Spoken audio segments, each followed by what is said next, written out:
حضرات، کہا یہ جاتا ہے کہ ہم ماتم جو کرتے ہیں وہ اس وجہ سے کرتے ہیں کہ حضرت حسین رضی اللہ عنہ کی شہادت کا ہمیں غم میں ہے۔ ہم یہ کہتے ہیں کہ شہادت حسین کا غم تو ہمیں بھی ہے، شہادت حسین کا غم تو ہمیں بھی ہے، حضرت حسین رضی اللہ عنہ سے محبت ہمیں بھی ہے اور بے انتہا محبت ہے، لیکن ہم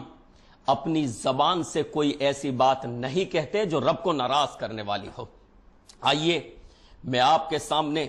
جناب محمد الرسول اللہ صلی اللہ علیہ وسلم کا بتایا ہوا اصول رکھوں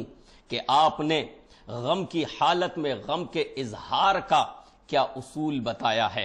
کیا حدود و قیود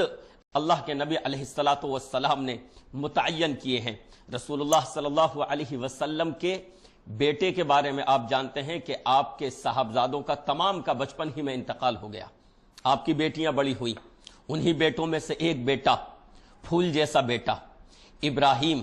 اللہ کے نبی علیہ السلام کو اطلاع دی گئی حضرت ابراہیم آخری سانسیں لے رہے ہیں۔ رسول اللہ صلی اللہ علیہ وسلم ابراہیم کے پاس آئے، پھول جیسے بیٹے کو اپنے ہاتھوں میں اٹھایا، ابراہیم آخری ہچکیاں لے رہے تھے، رسول اللہ صلی اللہ علیہ وسلم کے ہاتھوں میں آپ کا لخت جگر، پھول جیسا بیٹا،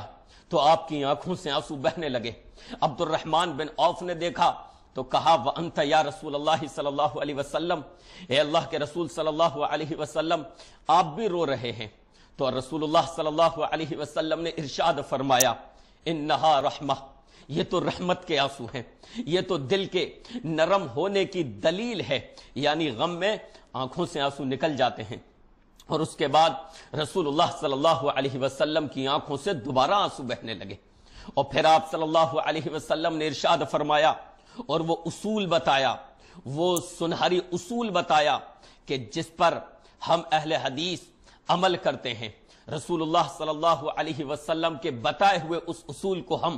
اپنے کلیجے سے لگائے ہوئے ہیں۔ رسول اللہ صلی اللہ علیہ وسلم نے ارشاد فرمایا ان العین تدمع والقلب يحزن ولا نقول الا ما يرضي ربنا وانا بفراقك